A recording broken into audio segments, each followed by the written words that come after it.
Buwanang horoscope para sa Disyembre. Scorpio.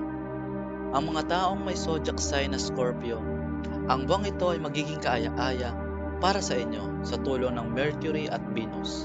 Habang namumula ang buwan, matututunan ninyong harapin ang lahat ng mga problema sa buhay ninyo. Ang Mercury ay makakatulong sa inyo na mag-focus sa mga pangmatagalang resulta, magpapabuti sa inyong pananaw.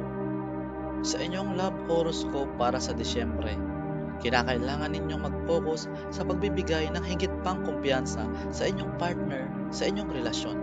Ito ay makakatulong sa inyo at sa inyong partner na maging mas komportable sa emosyonal. Maaari ninyong iwasan ang mga problema sa inyong love life sa pamamagitan na kalimutan ang nakaraan at mag-focus sa pagtuon sa kinabukasan kasama ang inyong partner.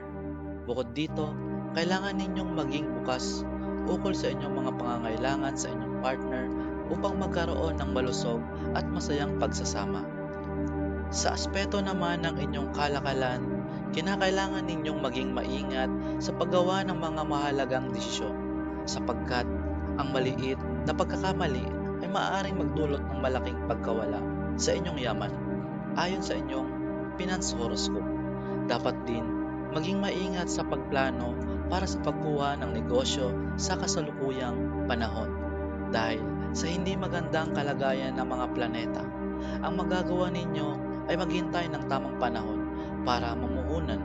Ngunit bago gawin ito, nire-rekomenda na magkonsulta kayo sa isang astrologo.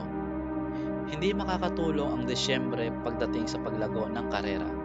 Ayon sa inyong career horoscope, kinakailangan ninyong mapanatili ng maayos ang relasyon sa inyong mga kasamahan sa trabaho upang magtagumpay kahit na ang mga kalagayan sa mga bituin ay hindi na sa inyong pabor. Ito rin ay hindi tamang panahon para sa pagpapalit ng trabaho dahil hindi ito makakatulong sa inyong pangmatagalang layunin. Dapat ninyong ipagpatuloy ang inyong pagsusumikap at maghintay ng mas mabuting mga araw. Ayon naman sa health horoscope, magkakaroon ng mga pagpapabuti sa inyong pisikal at mental na kalusugan. Makikita ninyo ang pag-unlad mula sa mga paulit-ulit na karamdaman upang mag-enjoy sa inyong mga paboritong outdoor activities. Magiging maayos din ang inyong kalusugan sa isipan kahit na kayo ay dumaan sa maraming mga pagsubok sa inyong personal at profesional na buhay dahil sa pamamaraan ng pampalakas.